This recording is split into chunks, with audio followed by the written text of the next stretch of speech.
Hello, welcome to Ham Radio Basics.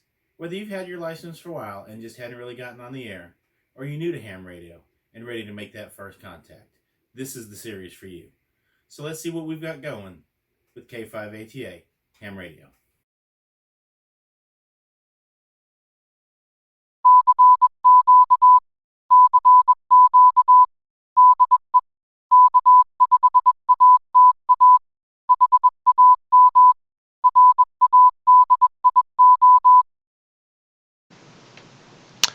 Okay, so today we are making a ladder line J-pole antenna. Okay, and what we're going to do is basically this top element here is going to be about 39.5 inches long. The bottom part, which is kind of that matching section, is going to be 18.5 inches long. Okay, so 39, 49, 57, so I need 58 inches of ladder line. Now, measure that out. Now, I went on ahead and I've got one of these little dudes that you can cut on and stuff. I don't really cut on it because I don't want to tear it up, but it's nice because it's got measurements on there. Take this and cut it in the center here. Try not to cut into my fancy schmancy red thing there. Alright, so here's the way this works. What we're going to do is we are going to take the ladder line and measure down 39.5 inches. 39.5, so that's, gotta make sure it's straight. There's 38. 39.5 is going to be right there. So I'm going to take my knife and mark that. What we're going to do, one side is going to cut completely. Let me finish cutting through here. The advantage to a ladder line J-pole is when it's done, this little dude will roll up and go into a backpack or whatever, and you can take it with you on the road. Go camping or something. Alright, so I cut that. Don't cut this one. Okay, this side's going to stay. So, anyway, like I was saying, is you get to take this thing with you wherever you go. Okay, so what I'm going to do is I'm just going to trim this stuff down.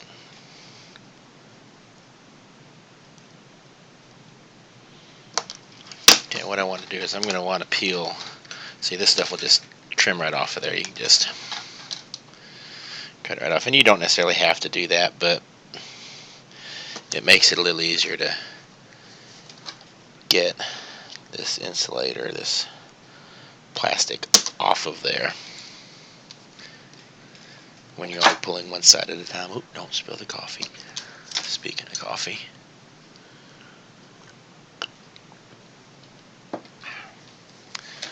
Okay, and just trim it and you'll see it kind of pops free. And it pops free.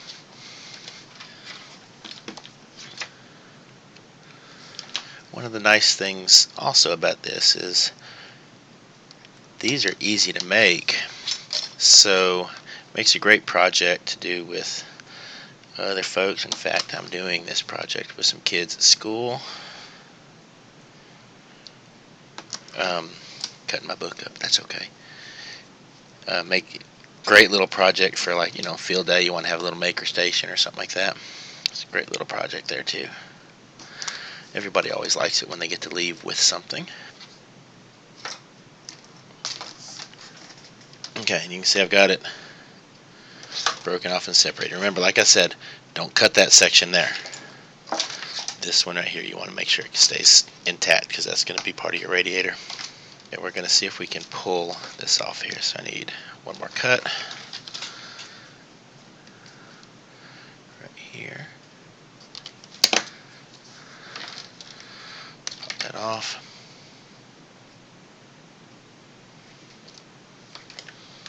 Okay. And now this other side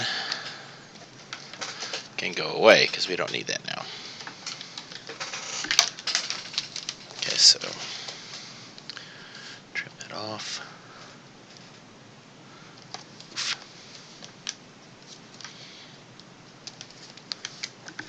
This way. Kind of hard to get it through there. Alright, and cut. Okay, so that's your scrap. But if you're like me, there's no such thing as just trash scrap, because it's got wire inside. Never know when you might need it, so coil it up. And hang on to that, because you might need it later. Okay, so same thing. Remember, what you don't want to do is, here we go. Just kind of get a cheap pair of strippers and go in sections. You don't want to cut it, so take your time. Once it comes loose, you can just kind of grip it and pull it off of there. That one's going to be difficult now that I said that.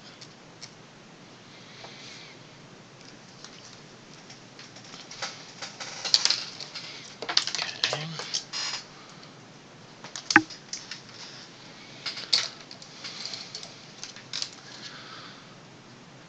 Actually, I'm going to end up taking this to school first to show the kids what their end result will be. 14 kids who just got their tickets. And all of them with, well, not all of them, but several of them have a inexpensive little Baofeng radio, which of course means they need a better antenna to get into the machine. Alright, now we have that stripped out there. Okay, and now what you want to do next is we are going to trim out some of this here. Remember, this is going to be, here's my plans I drew up that I cut knives all over. 1.25 inches. Okay, so 1.25 inches off of the bottom. Go this way. My brain doesn't like to work backwards. Alright, so 1.25 inches. Right there. Alright, so here at that 1.25 inch mark, what we're going to do is we're going to strip some of this off of both sides here, and we're going to cut out a little section of this window. And the reason for that is because we're going to short this across the antenna here, and that's what's going to, the way a J-pole antenna works is it's essentially a vertical dipole, and the resistance on it ends up being really, really low on this end and really, really high on the other end. And so we're going to short this right there, and that should give us 50 ohms resistance there. Now, if I were building a permanent dipole, and there'll be another video that's made out of copper, I would actually solder an SO239 connector onto here.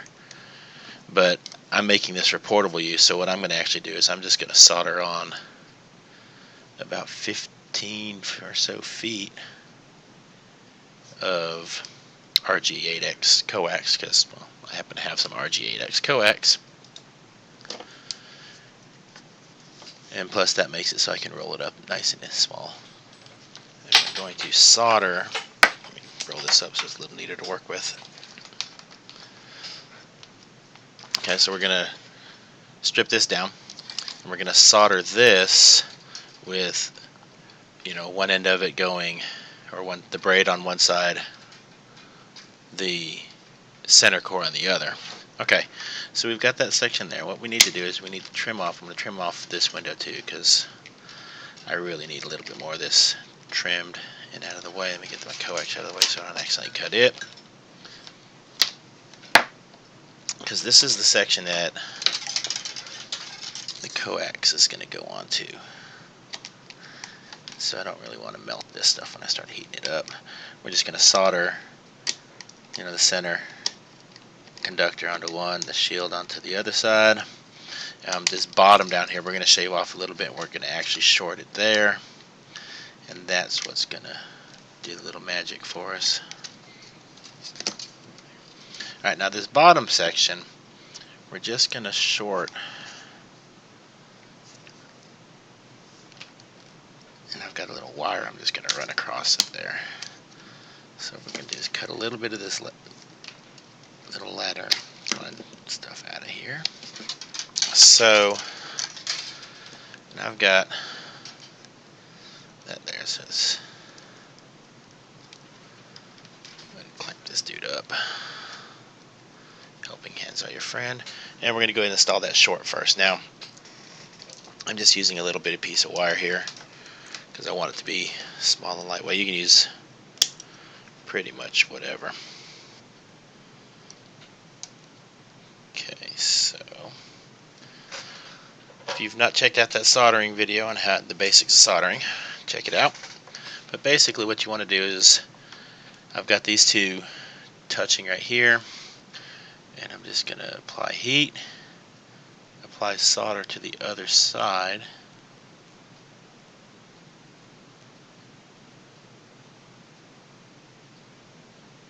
And get a good solder there. Okay. And then we're going to do the same thing on the other end, which with the helping hands I don't even really have to move much. Okay, so it's a little tighter to get in there, but that's okay. Apply heat. This is where having a nice soldering station comes in handy, because it sure is nice not having to wait forever for that thing to heat up. Some of that there. I'm going to go ahead and add a little bit more here just to make sure we're good.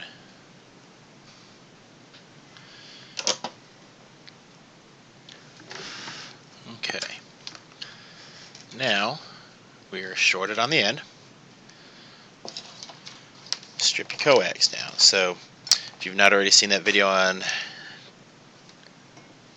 installing the PL259 connectors, go check it out. It tells you how to strip out this coax. Don't really have to measure it for a whole lot because it's just going to go right here.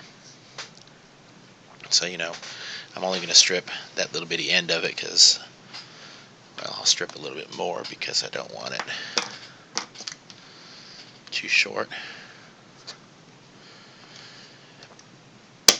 Just remember to be careful of that shield in there. Now this is a better quality coax than I had in that other video. It's kind of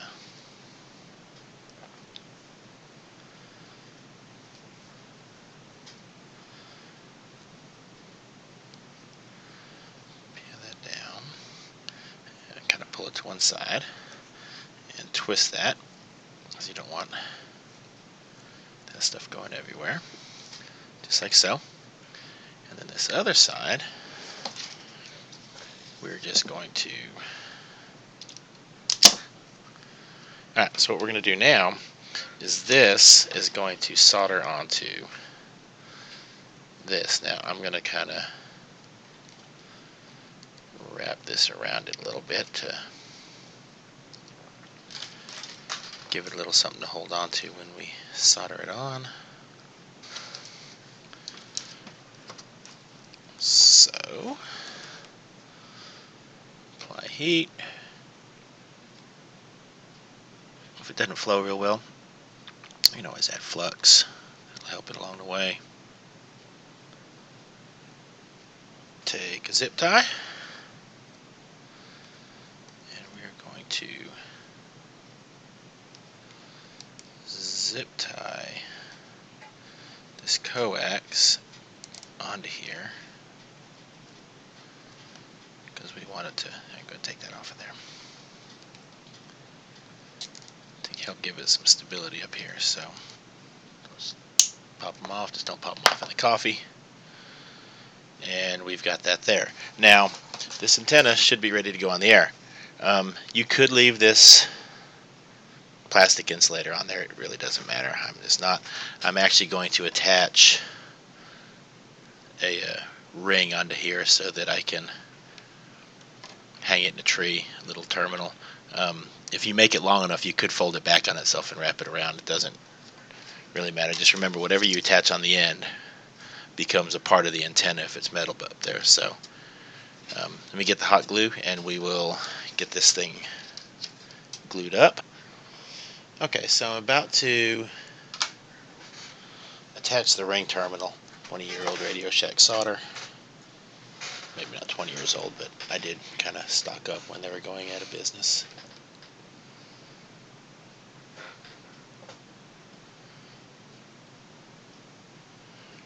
This little connector may take a little while to get hot enough to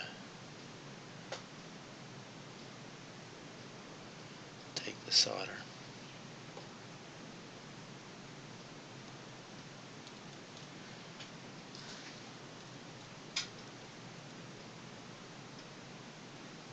Not, it's actually melting pretty well now. Let it flow, let it flow. Can't hold it back anymore. Yes, I have a little girl.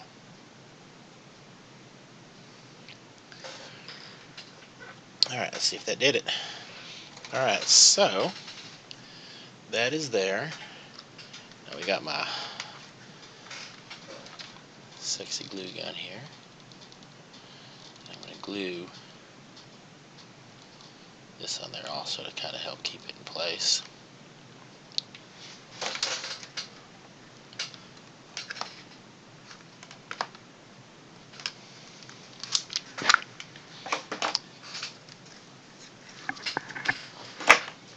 Alright, so this piece down here, you're going to want to coat this pretty liberally with glue because it will help keep moisture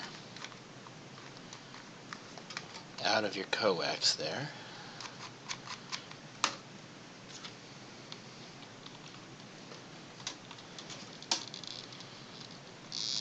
And it doesn't affect anything else electrically, so I'll get in there. Hot glue is cheap.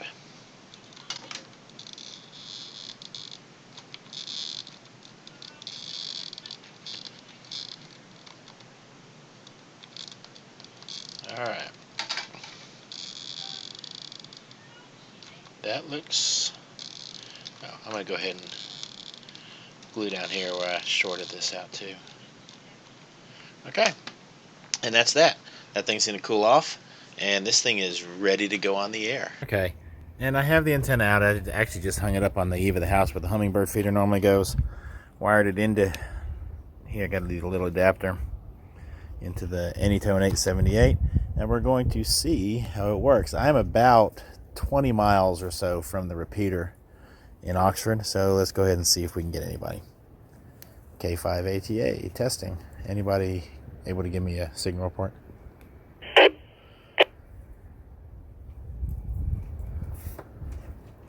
I opened the repeater. You could hear the squelch trail. Don't hear anybody on there. K5ATA, this is WB5EXY. You're loud and clear, Steve. Very good, Terry. I appreciate it. I just threw together a ladder line J-pole and hung it up on the eve of the house. I'm curious as to how well it's getting out, so it sounds like it's doing a good job. Could be a 22-element beam for all I know. Well, that's good to hear. So, any questions, any comments, comment below. Hit like, hit subscribe. We do appreciate it. Y'all get busy building your antenna, and I do hope to see you on the air. 7-3.